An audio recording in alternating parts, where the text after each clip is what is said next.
CCTV ক্যামেরার ফুটেজে দেখা যাচ্ছে একটি বাড়িতে প্রবেশ করছে ডাকাত দল। তাদের হাতে ধারালো অস্ত্র ও বন্দুক। বাড়িতে ডাকাতি করে মুহূর্তের মধ্যে পালিয়ে যায় তারা। এমন ঘটনা অহরহ ঘটছে কক্সবাজারের বিভিন্ন উপজেলায়। সম্প্রতি সময়ে কক্সবাজার টেকনাফ মহাসড়কেও বেড়েছে ডাকাতির ঘটনা। টিটিএনের অনুসন্ধানে বেরিয়ে এসেছে ডাকাতির চাঞ্চল্যকর তথ্য। আমাদের গন্তব্য কক্সবাজার টেকনাফ মহাসড়কে ডাকাতির ঘটনার খুঁজে।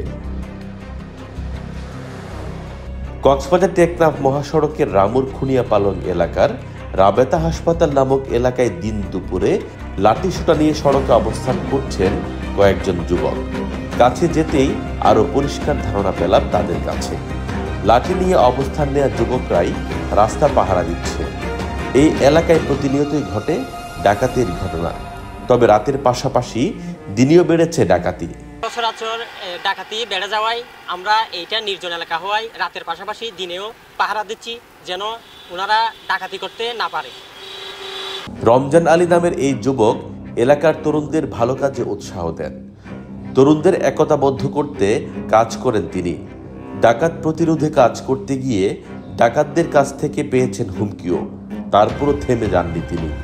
জাস্ট একটা পরিবারের কাছে এখন পুরো খুনিয়াপালংয়ের মানুষ হচ্ছে জিম্মি হয়ে আছে, কারণ তাদেরকে এই রাজনৈতিক প্রভাবশালী নেতা যারা আছে তারা বিভিন্নভাবে তাদেরকে শেল্টার দিচ্ছে। শেল্টার দেওয়ার কারণে আমাদের সাধারণ মানুষরা এখানে কষ্ট পাচ্ছে। ইভেন রাবেতার হাসপাতালের এমন কোনো জায়গা নেই যে জায়গায় তারা ডাকাতি করেনি, চুরি করেনি। ইভেন এমনও হয়েছে যে একদম একটা জ্বলন্ত দুইটা বাড়ি তারা ভেঙে একদম দিনে দুপুরে নিয়ে গেছে। এমনও ঘটনা ঘটেছে আমাদের চোখের সামনে, আমার চোখের সামনে ঘটেছে। তো পাশাপাশি রাবেতার মধ্যে সবচেয়ে বড় একটা রেস্ট হাউস ছিল।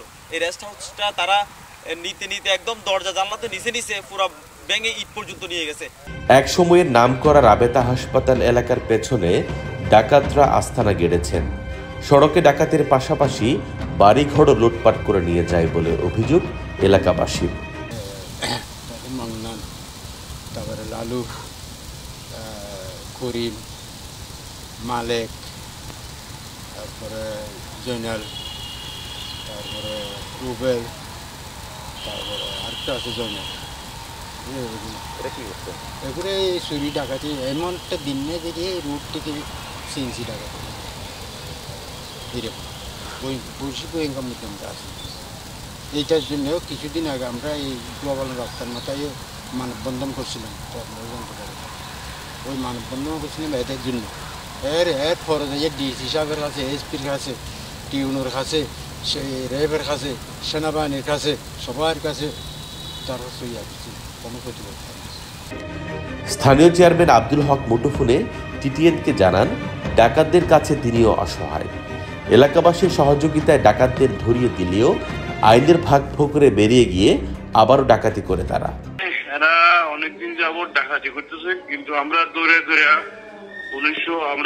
একটা করে দিই, কোর্ট থেকে আবার কি করে তারা চলে আসে, আসার পর আবার ডাকাতি শুরু করে।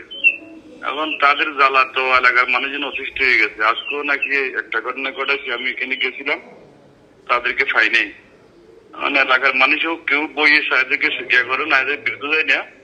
আমরা খুব সমস্যায় আছি, কিন্তু অনেক কেউ এখন শুধুমাত্র ৩-৪ জন মাত্র ডাকায়।